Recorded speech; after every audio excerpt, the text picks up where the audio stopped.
Are your competitors stealing your traffic from Google? If you don't show up on the front page of Google when someone searches for something related to your product, they won't find you.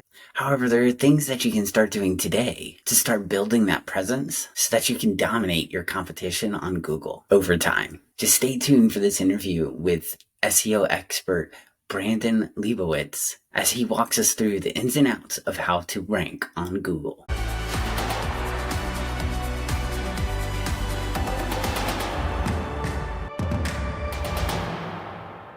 Brandon, do you mind telling us a bit about SEO optimizers and what you guys do? We help people get more traffic to their website using search engine optimization, which means when you search on Google, there's ads at the top. Those are all paid ads, but right below the paid ads are the organic, the free listings. And what I do is help people get that free traffic from Google so they could start tapping into that traffic and avoid having to spend money on paid ads. Yeah, definitely. And why would anybody want to be at the top of Google? I know that's like, where have you been for the last 15 years? If you don't know that, but let's go ahead and tell the world why that is. If you're not on Google, someone else is taking that traffic away from you. And if you want to capture that traffic, then you got to have that presence online. And you don't necessarily need to be on Google. You need to be where your audience is at. But most audiences are going to be on Google nowadays. And if you don't think they are, you could use tools to see how many people actually search for keywords on Google. So there's a tool called the Google Keyword Planner. It's a free tool. And you can put your keyword that you think is related to your business in there. And you can see how many people actually search for that keyword. So you can figure out, all right, maybe no one's searching for my keyword. Maybe I don't need to be on Google. Maybe I need to be on social media where I could drive awareness. Or maybe 5,000 people are searching for that keyword every single month. Maybe you want some of that traffic because you might want some of the client. Those people to come, sales, leads, phone calls, whatever that conversion goal is. So it's really about just building your brand up and building your business up. Yeah, definitely. And who do you find that works the best for SEO on their pages? Anyone with a viable product or service. It doesn't really work better for one or another. It really comes down to the competition. The more competitive your industry is, the more time it's going to take, the harder to become. So if you have something more niche and more unique, that's going to be better. So that's going to be the biggest differentiator, is something more broad in general. Like if you're just selling t-shirts, very tough. Got a lot of competition. Got Target, Walmart, Costco, and Amazon, and all these big corporate websites. And if you're just a small mom and pop shop, it's going to be tough. If you're a big corporation, maybe you could compete with them. But if you're just a small mom and pop shop, I'd say let's go for something else. So this understanding who your competitors are and what phase of the business cycle you're in lets you know who's going to be similar and what keywords I should target. That's going to be feasible and not take years and years to rank, because we don't want to spend that much time. We want to get you up there as soon as possible. Fortunately, SEO takes time, but doing the right signals and finding the right keywords that are less competitive is going to get you to grow a little bit quicker. Yeah, definitely. And what are some of those things for SEO that people can really tap into that you look at for a client when you're first starting to work with them? What do you look at and say, okay, we can maybe tack these like easy things first, and then these things are going to take a long time? Probably looking at their website first and analyzing their website versus their competitors and just trying to figure out what's the disconnect, what's working for your competitors, and why is it not working for you. And it really comes down to backlinks, getting other websites to talk about you. The more backlinks you have, the more trust Google is going to give to you and the higher they're going to rank you. And what is a backlink? A backlink is a clickable link from another website that points to yours. So if you're reading an article on the internet and let's say you're on the LAtimes.com and in there it says Brandon Leibowitz and you click on it and it goes to my website, I'd be getting a backlink from the LAtimes.com. So the more websites that link out to you, the more trust Google's going to give to you and the higher they're going to rank you. So what I always do is look at your website or whoever's website we're working on and look at theirs versus the competitors and just figure out how many backlinks do you have? How many backlinks do your competitors have? And how do we fill that void? Yeah, definitely. And what is some of the good ways to get more backlinks? Looking at your competitors' backlinks is going to be a great way. So I can see everything you're doing. You can see everything I'm doing. You have to pay for these tools, but these tools will show you any website's backlinks. The more popular ones would be like Ahrefs or Moz or SEMrush. And then one by one, you can look at your competitors and see exactly what they're doing, what strategies they're incorporating into their own website, and try to build similar backlinks that are relevant and authoritative. But there's only so many that you can get from your competitors because a lot of these websites are going to be like old or outdated or no one's maintaining them anymore. So you have to start building new ones. And a way you could do that is you could be a guest on people's podcasts. You could do interviews. You could do blog posts. You could do press releases. You could, if you're e-commerce, you give out products for people to review. And it's really just all about getting creative. You could do sponsoring events. If you're a local business, you want to be in like the Chamber of Commerce or the BBB and get you on like Google Maps and Apple Maps and Bing Maps and Yellow Pages and MapQuest, and just kind of reverse engineering. And you're going to see what your competitors are doing. If you see they're all on local websites, then you should probably have a local presence. If they're on all these big podcasts, then maybe you should start doing a little podcasting. If they're doing press releases, do some PR and could see exactly what they're doing and try to replicate it as much as possible. Yeah, definitely. And how many clients have you worked with over the years? And what have you seen that was working years ago that's not working now? And what has changed in the SEO landscape? I've been doing it since 2007. So probably worked with thousands of websites now. And it's definitely changed a lot. In the past, it was a lot easier, where in the past, it comes down to the backlinks. And in 2007, there weren't as many websites out there, so you didn't have to build as many backlinks. Now there's much more competition out there, and got to build more backlinks and provide more quality content. And essentially, like in the past, Google didn't really care too much about content. You could just copy text from one page to another and it would work pretty well. But nowadays, Google feeds off original content. They want duplicate content. So writing unique content on your website is very important. Making sure you have good quality backlinks. And because in the past, if you have 100 backlinks and I have 200 backlinks, I'd rank higher than you because I had more backlinks. Now it's really not the number of backlinks, it's the number of quality backlinks. And a quality backlink to Google is a backlink from a website that's related to what you're doing and authoritative. So if you're selling like tennis shoes and you're getting a backlink from a lawyer, it's a little strange. Like, why is a lawyer linking to a shoe company? But if you're selling tennis shoes and maybe you get a website about fashion or anything somewhat related to what you're doing, it doesn't have to be shoes, but anything somewhat related to what you're doing, that's what Google wants to see. So relevancy and then authoritativeness. How big is this website? The bigger the website, the more SEO value that's passed on. So if I give you a backlink from my website, it's good, but it's not the same as like the LA Times or New York Times or Wikipedia or Wall Street Journal. So the bigger the website, the more SEO value that's going to be passed on as well. Yeah, definitely. So if I have a electric vehicle company and I'm making these EV chargers out there, then if I've got a backlink from a EV news website, that would be higher quality than if I got something, a lawyer, using your example again, that would be better quality.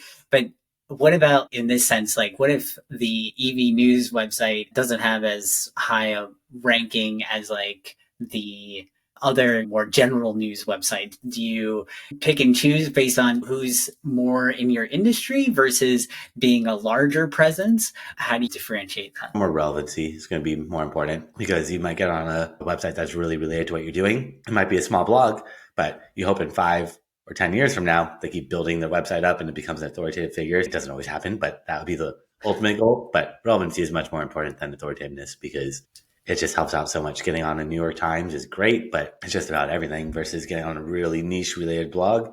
It's going to pass on a lot more relevancy, but both are good. But if you had to choose one over the other, I'd say relevancy is going to be a little bit more important. Definitely. And what is Google's look at that? How does it know about the relevancy of a website versus, are they looking at how many times people clicked on different links within the blog that they can then say, oh, this is more relevant to the customer, being the person who's going to that website, going to that page and viewing it and then clicking and things like that. I'm sure they have a bunch of AI that's analyzing the content itself, so they know that well. They can't really track clicks on websites unless you have Google Analytics installed. So a lot of websites don't install Google Analytics because they don't want Google tracking them, but I would install it just so you can get that data. But they can't see that on every website, so they're not going to use that as they might, but I doubt it. A lot of websites don't have that, so they can't really accurately look at that, but they look at the websites that you're published on. They look at the content to make sure it's relevant. And that's the way that they're going to do that, is just by reading the website, scanning all the text on it, and just trying to figure out what this website's about.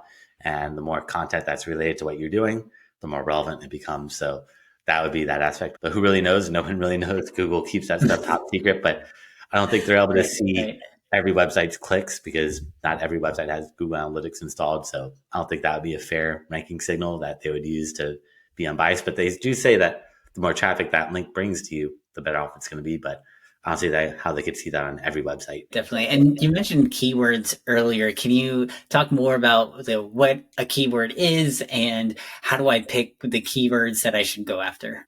Just anything anyone searches on Google. So if someone puts into Google tennis shoes, that's a keyword.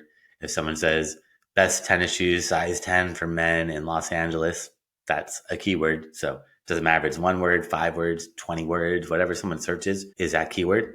And you want to rank for keywords that are related to what you're doing. So there's tools like the Google Keyword Planner. It's a free tool that we talked about earlier that will show you how many people actually search for your keyword every single month, so you can figure out, is this a good keyword, or should I use a singular or plural or a synonym or some other variation? But you have to do the keyword research to figure out what those keywords are or how much search volume those keywords get. But before that, you want to figure out what keywords you want to rank for. And I would just make a list of keywords that you think are relevant. You also look at your competitors by just searching in Google for your keywords and looking at that blue clickable link that your competitors have. That's called the SEO title tag. And that's where everyone puts keywords, and you could see what keywords other people are putting in there. And then make a list of all these keywords, throw them into the Google Keyword Planner. And then it's going to show you if it's a good keyword or if it's some other variation is going to be a little bit better. But even if I do find a good keyword in the Google Keyword Planner that has a bunch of search volume and it looks good, I want to search it in Google and see who ranks. Because if it's just a bunch of big corporations and I'm a startup, then maybe I shouldn't target that keyword. But if I search on Google and it's a bunch of small, medium-sized businesses and I'm a small business, then I'll go after that keyword. So it's all about just understanding who ranks for that keyword. And is it possible for me to get up there? Because if it's just a bunch of corporations and you're a startup, it's going to be tough. Eventually, over time, you could try to rank for that. But I go for keywords that are more similar in size of competition-wise. Yeah, definitely. And in terms of social media, how does that impact SEO? Does that have any impact at all on it? Or is it just a whole separate world? Some impact, social signals, like how many go Facebook to your website. The more people that visit you from social media to your website, the better it's going to be. But Google doesn't really care how many followers you have or how often you're posting. All that stuff has no real impact on SEO. Google is pretty much blocked from most social media anyways, because they're all somewhat competitors. So Facebook isn't going to give them that data, or Instagram or TikTok. They're all somewhat competitors because Google owns YouTube, which is a video sharing content platform. And they don't want to lose that market share to Instagram or to TikTok because everyone's fighting for videos nowadays. Social, just kind of think, is my audience on social? If so, great, but it's not necessary for every business. If you're like a dentist, how many people are really going on Twitter looking for a dentist? Some people might, but not many people are really going to be doing that. So it's all about just knowing who your audience is and how do I get in front of my audience at the right moments when they're looking for my product or service. Definitely. And so what is your general process when you talk with a client? What steps you go through? I know you mentioned earlier trying to get some keywords and everything, but do you have any other steps that you go through with your clients? I'll look at their website and evaluate it from my own point of view, from an SEO perspective, and see what's working, what's not working. And then from there, try to work with them to make a list of competitors that they think they want to outrank and keywords that they want to target. But then I do my own research and see, do these competitors even rank on Google? Because a lot of people will say, here's my competitors. And I'm like, no, these people rank on Google. They might be your competitors offline, but online it's much different. So finding related or competitors online and finding keywords that are targeted that have buyer intent, which doesn't always work out from what the client wants versus what the research shows. So taking whatever they give me with a grain of salt and just diving deeper and just making sure that there is search volume, that they're relevant, and that these are going to be good ones to go after. Definitely. Do you use Google Analytics to really go and track how well your SEO efforts are performing over time? Or do you have any other tools that you generally use to track how well you're changing the rankings in different ways? There's a ton of tools out there, but Google Analytics is a free tool from Google. So I would definitely use that and sign up sooner than later to get that free data. There's also another tool from Google called Google Search Console. That one's more for SEO. So Google Analytics will tell you anything about your traffic, how many visitors you're getting to what pages, what city, what state, what country these people are coming from, if it's on mobile versus desktop, and shows you everything about all your traffic. But for SEO, if you want to learn about SEO, then you got to go into Google Search Console, and that's going to show you everything about your website performance, how it's performing, what keywords you're ranking for, how much traffic, if there's any errors, if you've been penalized, all that stuff will pop up in Google Search Console. So both are important. There's a lot of other tools out there that you could pay for, but these are free from Google. I would trust them more than some other third-party tools. What do you see as some of the biggest mistakes with any of your clients that you're working with that you are able to really help them change and improve their website in terms of ranking with SEO and all of that? Probably the backlinks are the biggest issue that people don't realize. Backlinks are so important. They're not building any backlinks, or they're building the wrong type of backlinks. And so you're just going in and fixing that. That's usually the starting point with anything with SEO is backlinks, looking at their backlinks, trying to figure out what's going on. Where are they getting these backlinks from? Are they relevant, authoritative? And if not, let's cut them out and let's start building new ones to offset these lower quality ones. Is it more important to have more blog posts on your own website, or is it more important to find other blog posts out there and get your company around in different places, going on different podcasts and others? Which one would be higher priority for a company? Probably getting on other people's websites because blogging on your own website is good, but if you don't have Google trusting you, they're not going to trust or rank those blog posts. So if you already have a bunch of backlinks, then blogging on your own website is fine because you've already built up that trust. But if you're just starting out, don't have many backlinks, getting other websites to talk about you is going to have a better, longer term impact. But blogging on your own website is good, and you want to keep your blog updated. Blogging once a month is good on your website if you just want a starting point. You could do more if you like, but one is really sufficient just to keep your blog updated. And then blogging on other people's websites frequently is going to keep Google trusting you and keep Google happy. And do you see any impact in the design or how a website looks? Does that impact SEO, or is it SEO really around content and what's provided there? Because Google wants to provide the best user experience. Do they also worry about how the website looks? If it's on mobile, if you're not mobile friendly, they're not going to show you on mobile devices. So that's an important one, but they're really looking more in the coding. They don't care how your website looks too much. They want a good looking website that's user friendly, because if not, if you click on that website and it looks really bad, you're gonna hit that back button, and that's a bad user experience on Google. So they want good quality sites, but they're not really looking at the design too much. They're looking more in the coding for you to put keywords in different places and to make sure the coding is good and clean and well and easy to read, because they can't really read images or videos yet. They're getting better at it, but they really just look in the coding, and that's where they're looking to see how that's built out, how that's structured, and that's more important. And with all this new information around ChatGPT and the different AI tools out there, where do you see that having an impact on SEO and people searching in Google versus just use ChatGPT to search anything? What do you think about that whole world? Well, we'll have to see what happens. For now, I don't think it's going to take over for now, but in the future, well, because you can't buy. So if someone's looking to buy products, you can't just go on ChatGPT and find a website and buy off of it. They might incorporate that in the future, but right now it's limiting where it's more just questions and answers. So it's going to take question and answer traffic away from websites.